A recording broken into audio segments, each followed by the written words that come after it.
So we have deals, the UK and Vietnam. China has, of course, a framework that they're working towards. From any of what we've seen that has already been signed, is there anything that the other countries can learn from or, just kind of gauge what they can expect? Well, I don't think we've seen anything signed. So the first thing to note is that whatever deal you get may not look anything like a deal that you've received in the past. We don't have the details still on most of these frameworks that we've gotten out. And as I just mentioned, the Vietnamese Foreign Ministry is at pains to say that the negotiations are still ongoing in their deal. So we'll have to be, again, a bit more flexible than normal on what constitutes an arrangement with the United States. And I think what you can see from the preliminary frameworks that have been released with the UK, with China, and with Vietnam, it's that there's variation between them.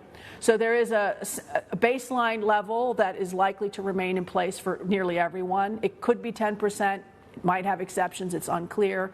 So far, we have not seen a lot of flexibility around those sectors covered by Section 232s, like autos or metals.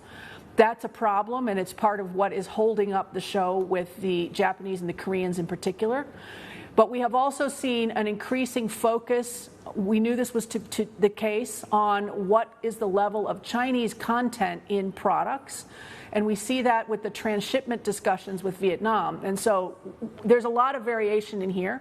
There are topics that normally aren't in a trade deal that appear to be on the table, or at least part of the conversations in Washington. And so I think trade partners are struggling a bit because they're used to what constitutes a trade agreement.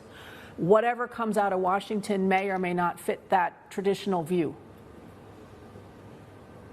You mentioned Vietnam and the transshipments, so the focus will be on the definition of what is made in Vietnam, or more importantly, what is made by China or made in China. In terms of those definitions, you have anything that you can offer us in terms of what your take is on what actually means to be made in Vietnam?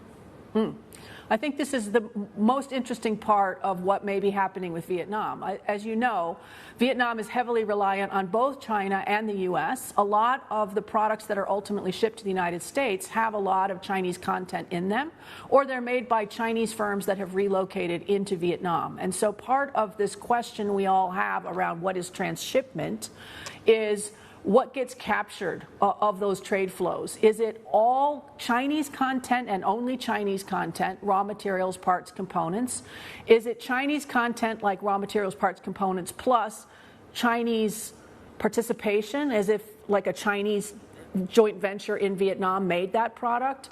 Is it not just Chinese, but other foreign product, parts, components, etc.? I think we just don't know yet. Traditionally, in the trade space, when we use the word transshipment, it's actually illegal. Transshipment means you took a box from country A, you relabeled it country B, you sent it to country C as though it came from country B. That's illegal.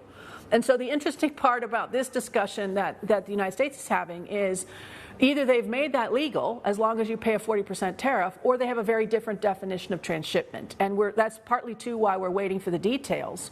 What does it mean when the U.S. says transshipment? Is that illegal transshipment? I would assume not, but you never know. Is that content from China or only from China? Is that content from a range of foreign partners?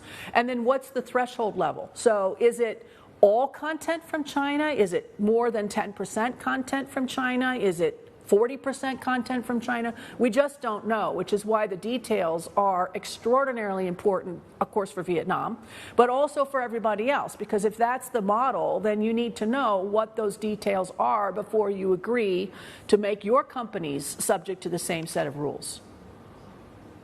Yeah, and that'll impact the supply chains, and I'll ask you about that in a minute, because there's also this ongoing court case, right, in 2 federal trade courts that have deemed that President Trump overstepped his authority in imposing these tariffs on other countries.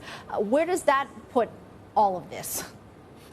Well, I think it's an additional layer of sort of risk and uncertainty, which is all of these negotiations and deals could be undermined if ultimately the court rules, as they have already done, that the authority that the Trump used to impose these in the first place was illegal and they have to be rescinded.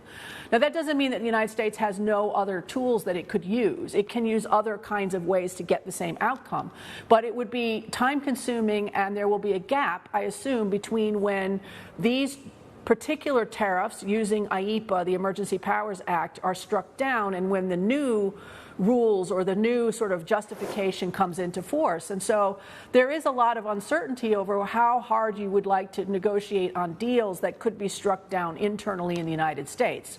It's also why I think trade partners of the U.S. are especially worried about another parallel set of actions by the United States, these Section 232 cases for national security that currently apply to autos at 25% and steel and aluminum and everything made of metal at 50%.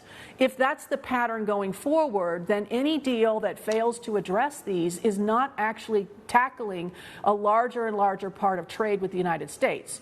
So again, from a trade partner perspective, how invested do I want to be in dealing with tariffs which are potentially going to go away, which could be high but can also be overtaken by other kinds of trade tools?